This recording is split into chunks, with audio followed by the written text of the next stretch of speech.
Hello, my name is Marcy Zog, and I'm the Vice President of Community Impact.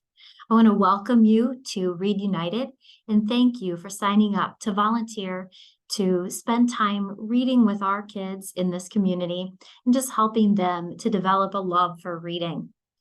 I'm developing this orientation and training today for you so that we can make sure that you are all ready to go for your volunteer experience and that you have a great volunteer experience.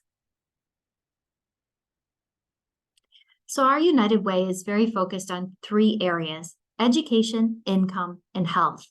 All three of these areas are intertwined. We want to make sure that all of our students are prepared for school and success beyond, that all of our individuals and families in the community are financially stable, and that Quad citizens lead a healthy, happy life. And when you have a good quality education, you have a better chance of getting a great job that helps you to be financially stable and to have health care to be happy and healthy.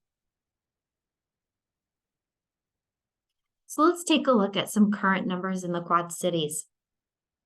We have created a Rise United goal for 2030 to increase the number of Quad City students reading at grade level by third grade to 90%.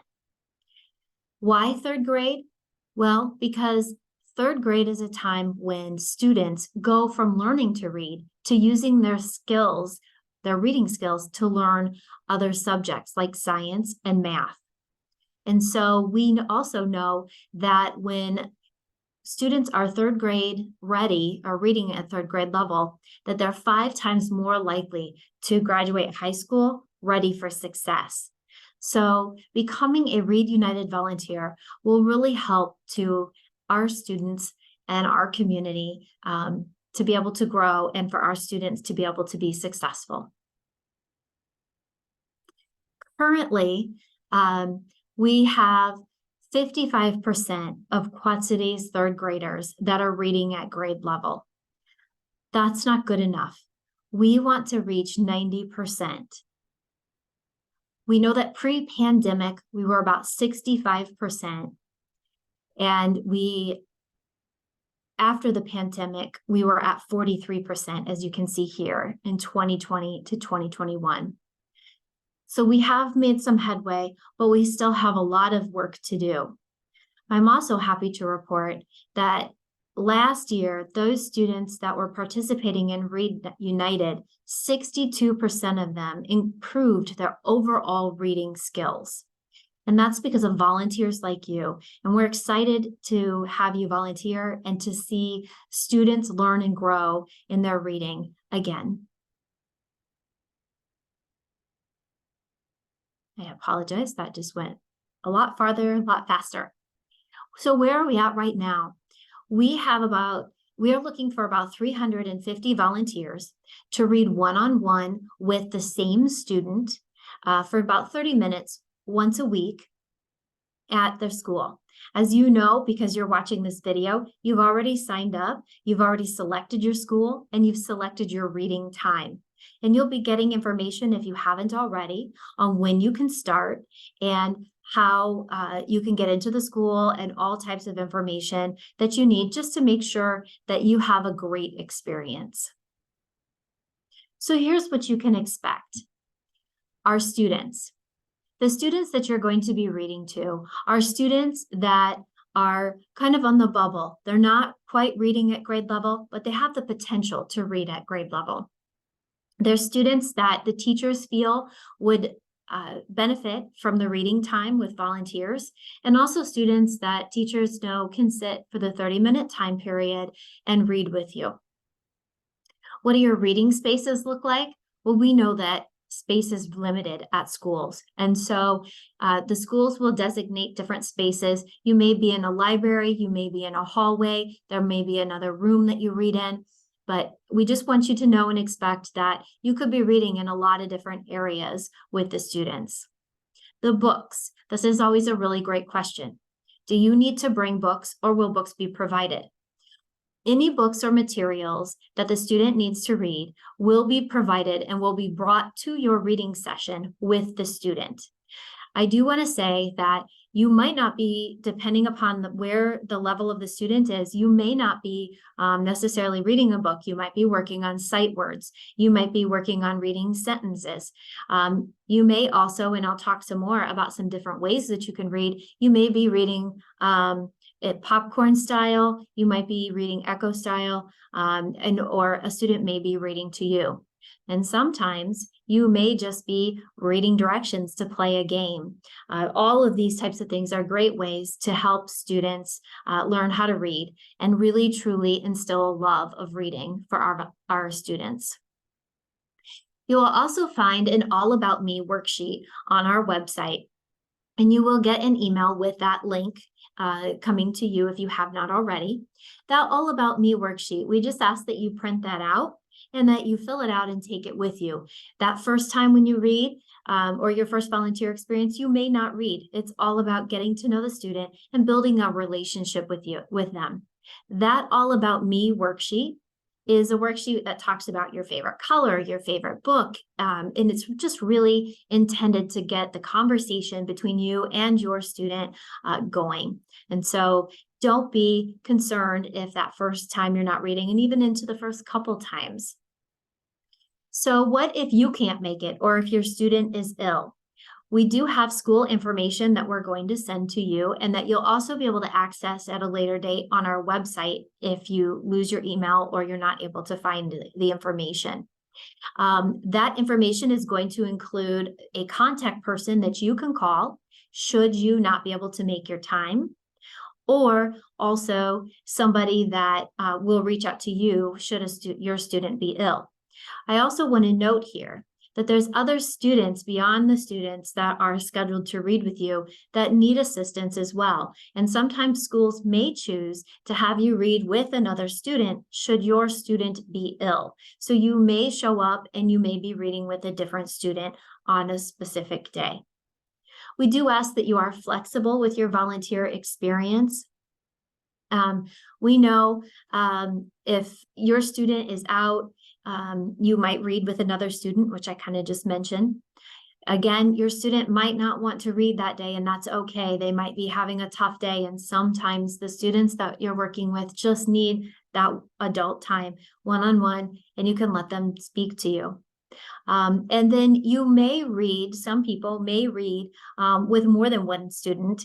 If a teacher feels that the student can only read for about 15 minutes or is young, like in kindergarten or first grade, they may ask for you to read with one student for 15 minutes and another student for the following 15 for your half an hour time period.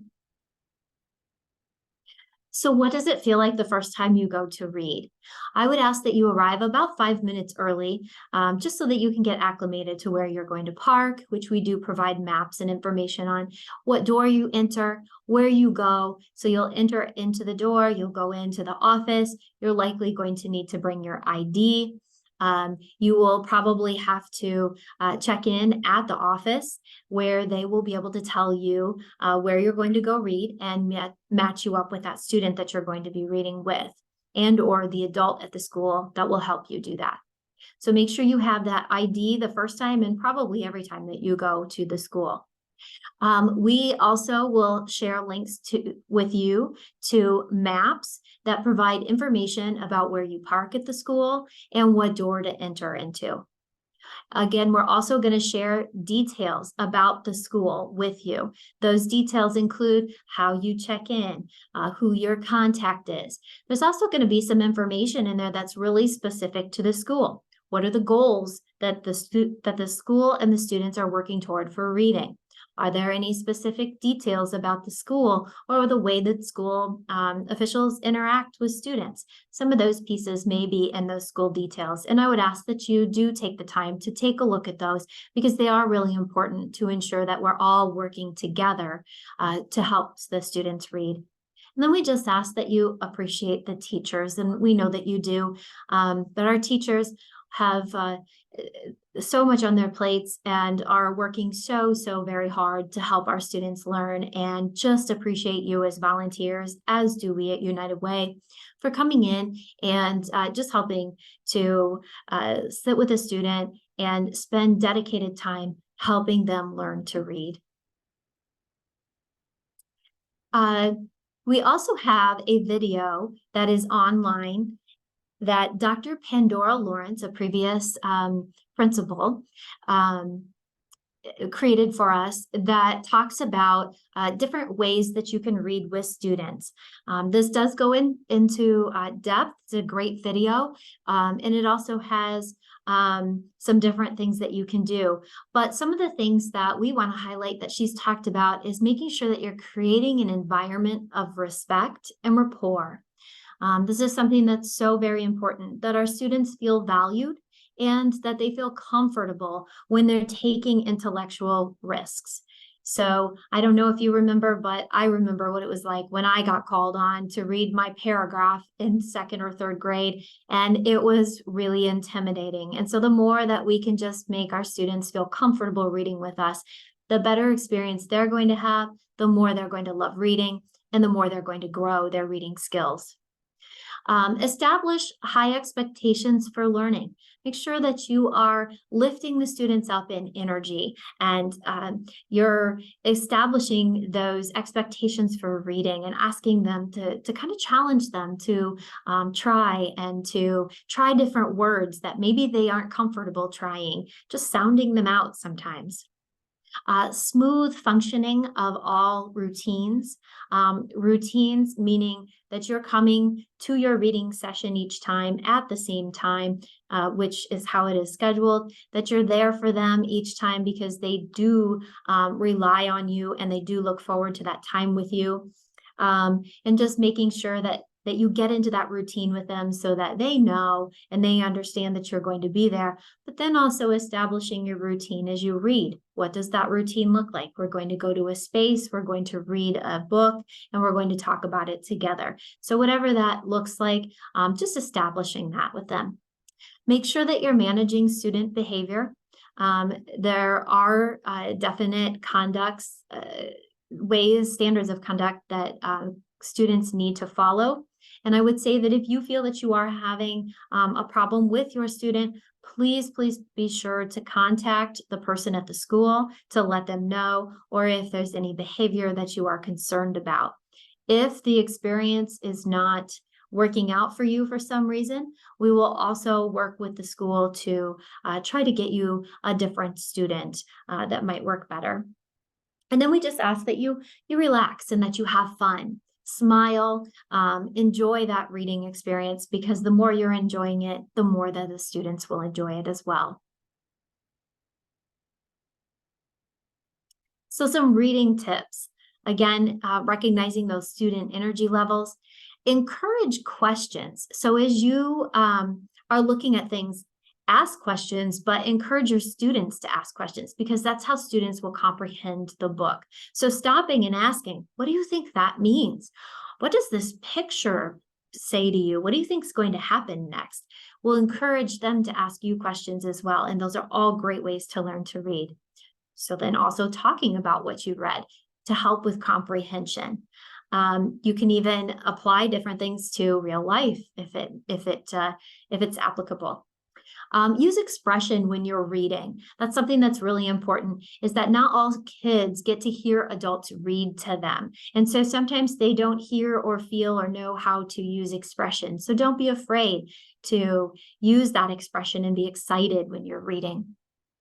Explore different reading techniques. This is where I talked about before: echo, popcorn, choral. So echo would be you read and then the student reads the same thing you read. Popcorn would be I read a paragraph, they read a paragraph. Choral, you read together. There's all different ways to read. The student may be ready to read to you. You may need to read to them. It's all just about really feeling how comfortable your student is, and then reading together in a way that works best for you and your student. Make sure also that you praise your student each time. Every time that they hear how good they're doing, every time that they hear that they've made progress, those are great things for them to build their confidence, and again, to build that love of reading that is just so important. And Have fun. Please have fun with this experience. Reading with kids is a great opportunity to connect, to watch a student grow, and to know that you're helping that student not only now, but well into their future. A few housekeeping pieces. When you registered, you received an email, and that email asked you to do a background check. If you volunteered in the last 2 years with Read United, you don't need to do a background check because you've already done one. If you're new to this, you do need to do it. Please go to that email and follow the link and complete your background check. We must have a background check on you before we can let you go into the school. That is something that we do as a practice, and it's something that our schools require as well to make sure that our students are safe in the school. If you cannot find that email, or if you did not find the information to do your background check, please reach out to us here at United Way, and we will get that information to you. The confidentiality and release forms, just making mention, when you registered, you checked a box and you signed and said that you will make sure that you are very confidential about student information. Students may tell you things about their family, about their grades. Those things are things that you should not be talking about. But you should and can most certainly be sharing with your friends and family that you are reading with a student and that you're having fun, and you can talk about the experience. You just can't talk about specifics. We also ask that you don't take pictures of the students. This is something that we don't have release forms for the students. We know it's fun to take pictures and post things online, and we do encourage you to do that, but maybe take the picture outside the school. Maybe take a picture with the book and post that you're reading, but just no pictures of students, and certainly no pictures of students on line that you would post. The other piece in the confidentiality form is that you are not a mandatory reporter, but should a student tell you something that you think is concerning, please be sure to reach out to your contact at the school to let them know what that student may have told you, and they will then follow up with that. And then that release form, just saying that you have signed the release form, saying that you released United Way from liability. So in your follow-up email that will be coming to you, you're going to get links to the All About Me form, to the map. You're going to get specific details about the school. There's also the school calendars online. Those calendars, I encourage you to go in, look at those calendars, and mark in your calendar the days that the students are not in session, because that means obviously that you don't have to go to school that day. You'll get that link that will include the Pandora video and her tip sheet. You'll get a link to this email and this video as well. And then you're going to get an email with your start date and the confirmation of the information of the school and time and day that you have scheduled yourself to read. Again, I just want to say thank you so much for joining us with Read United QC. This is a project we've been doing in the Quad Cities for many years now, and we have seen so much growth in the number of students, the number of volunteers participating. We're seeing growth in the students that are participating with their reading, and that means that they are going to be so much more successful in school. So thank you so much for sharing your time. Thank you for watching our orientation. And should you have any questions, please do not hesitate to reach out to United Way. Thank you and have a great day.